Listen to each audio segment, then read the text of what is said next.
മഹാത്മാഗാന്ധി ശിവഗിരിയിലെത്തി ശ്രീനാരായണ ഗുരുദേവനെ സന്ദർശിച്ചിട്ട് 100 വർഷം തികയുകയാണ്. 1925 മാർച്ച് 12-നായിരുന്നു ആ ചരിത്ര ദർശനം. മഹാത്മാക്കളുടെ സമാഗമ ശതാബ്ദി ശിവഗിരിയിൽ വിപുലമായി ആഘോഷിക്കുന്നുണ്ട്. രാവിലെ വൈദിക മഠത്തിൽ സന്യാസിമാരും ഭക്തജനങ്ങളും പങ്കുചേരുന്ന സമൂഹ പ്രാർത്ഥനയുടെ തുടക്കമാകും. 9:30 ഗുരുദേവ ഗാന്ധിജി സമാഗമം നടന്ന വനജാക്ഷി മന്ദിരത്തിലേക്ക് സന്യാസിമാരുടെ നേതൃത്വത്തിൽ യാത്ര നടത്തുന്നുണ്ട്. ബ്രിട്ടീഷ് സാമ്രാജ്യത്തിനെതിരെ മഹാത്മാഗാന്ധിയുടെ ഉപ്പു സത്യാഗ്രഹത്തിന്റെ ഭാഗമായ ദണ്ഡിയാത്രയുടെ സ്മൃതി ദിനം കൂടിയാണ് ഇന്നത്തെ ദിവസം. 1930 മാർച്ച് 12-നാണ് മഹാത്മാഗാന്ധി ബ്രിട്ടനെതിരെ നിസ്സഹകരണ പ്രസ്ഥാനത്തിന്റെ ഭാഗമായ ഉപ്പു സത്യാഗ്രഹം പ്രഖ്യാപിച്ചത്.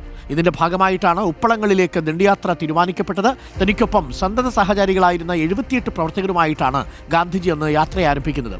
ഈ ഗാന്ധി ഗുരുവിനെ കണ്ടു എന്ന് ഞാൻ പറഞ്ഞല്ലോ, അത് 100 വർഷം പൂർത്തിയാകുമ്പോൾ ഈ ദിവസത്തിൻ്റെ പ്രാധാന്യം, അതെങ്ങനെയാണ് ഗുരു ഗാന്ധിജിയിൽ മാറ്റമുണ്ടാക്കിയത് എന്നുള്ളത് വളരെ പ്രധാനപ്പെട്ട കാര്യമാണ്. ജാതിയെക്കുറിച്ച് അതുവരെ ഗാന്ധിജിക്കുണ്ടായിരുന്ന എല്ലാ ധാരണകളെയും മാറ്റാൻ ഗാന്ധിയും ഗുരുവുമായിട്ടുള്ള ഈ സമാഗമത്തിന് സാധിച്ചിരുന്നു അത്രേ. ഗാന്ധി ഗുരുവിനോട് ചോദിക്കുന്നുണ്ട്, ഹിന്ദുമതത്തിൽ കൂടിയല്ലാതെ മറ്റു മോക്ഷങ്ങളൊക്കെ സാധ്യമാണോ എന്ന് ചോദിക്കുമ്പോൾ മറ്റു മതങ്ങളിലും മോക്ഷത്തിനുള്ള മാർഗങ്ങളുണ്ടല്ലോ എന്ന് ഗുരു മറുപടി പറയുന്നുണ്ട്. ഈ സമാഗമത്തിന് ശേഷമാണ് യങ് ഇന്ത്യ പിന്നീട് ഹരിജൻ ആയിട്ട് മാറുന്നത്.